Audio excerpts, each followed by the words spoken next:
చేస్తే ఎలాగా, ఒకవేళ ధనము ధాన్యం అయిపోయినాక మరి మళ్ళీ అప్పుడేలాగా మనకు ధనం అయిపోతుంది. ఎందుకంటే కూర్చుని తింటే కొండలైనా కరిగిపోతాయి అన్నట్టు ఎంత ధనం ఉన్నా అయిపోతుంది. కనుక ఆ తర్వాత పరిస్థితి ఏంటి మన పిల్లలకి ముందుకి, మన ముందు తర వంశాల వాళ్ళకి అని మళ్ళీ ఏమడుగుదామనుకున్నారు. అప్పుడు వాళ్ళందరూ కూడా ఏమనుకున్నారంటే ఆర్యవైశ్యులకి కృషి, గోరక్షణ, వాణిజ్యం ఈ 3 రకాలుగా ఉన్నాయి కదా, కనుక వాటిలో మనం ఏవైనా 2 కోరుకుందాం అని అనుకున్నారు. అప్పుడు మళ్ళీ ఆ పుష్పశ్రేష్ఠ గారితో అడిగారు, ఓ పుష్పశ్రేష్ఠ గారు, మీకు కృషి, గోరక్షణ, వాణిజ్యాలు ఉన్నాయి కదా, మాకు మీరు కృషి, గోరక్షాలు ఇవ్వండి అని.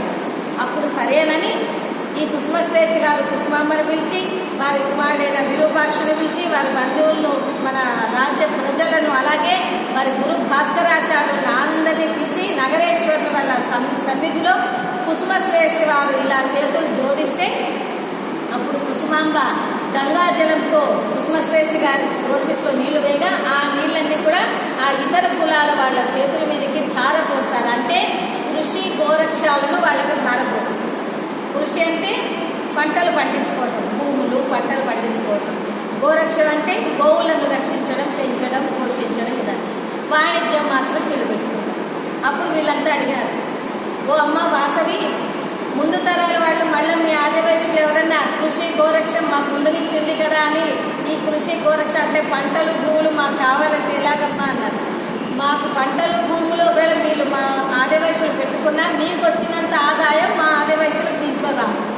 ఒకవేళ మీరు వాణిజ్యంకి వచ్చిన ఆదివాసులకు వాణిజ్యంలో వచ్చే అంతటి లాభం ఇతర కులాల వాళ్ళకు రాదు అని అమ్మవారు బోధించారు. అందుకే చూడండి, ఇప్పటికీ వ్యాపారం చేస్తున్నటువంటి వాళ్ళు చిన్న చిన్న డబ్బాలు, సీసాలు పెట్టుకొని చిన్న చిన్న వ్యాపారాలు చేస్తూ కూడా 4 సైకిళ్ళు కొంటారు, 4 కార్లు కొంటారు, 4 పిల్లలకి పెళ్లిళ్ళు చేస్తారు, సంఘంలో దాన ధర్మాలు చేస్తూ అనేకమైన శ్రేష్ఠ కార్యక్రమాలన్నీ చేస్తూ కూడా వాళ్ళంతా మంచి విశేషంగా గౌరవనీయ స్థాయిలో, పూజనీయ స్థాయిలో పూజింపబడుతూ ఉన్నారు మన ఆదివాసులు.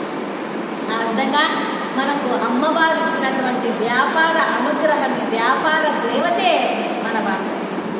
అందుకనే వాసవి మాత ఇలా బోధించడంతో పాటు అనేక మందికి, అంటే ఇతర గోత్రాల వాళ్ళంతా కూడా ఉన్నారు కదా, మరి అమ్మవారి గోత్రీకులైనటువంటి పెళ్లికుల గోత్రీకుల వారు కూడా ఇక అమ్మవారు అగ్నిగుండ ప్రవేశం చేస్తుంది అని అనగా అప్పుడు వచ్చారు వాళ్ళు. కాశీ, రామేశ్వర యాత్రలకంతా వెళ్ళి వాళ్ళు అప్పుడు వచ్చారు. అప్పుడు వాళ్ళందరూ కూడా, ఓ అమ్మ, ఓ వాసవి, ఇదేమిటి, ఇది అంటే ఊరి నుంచి వస్తానే వాళ్ళకి అన్ని విషయాలు తెలుసుకుంటారు కదా,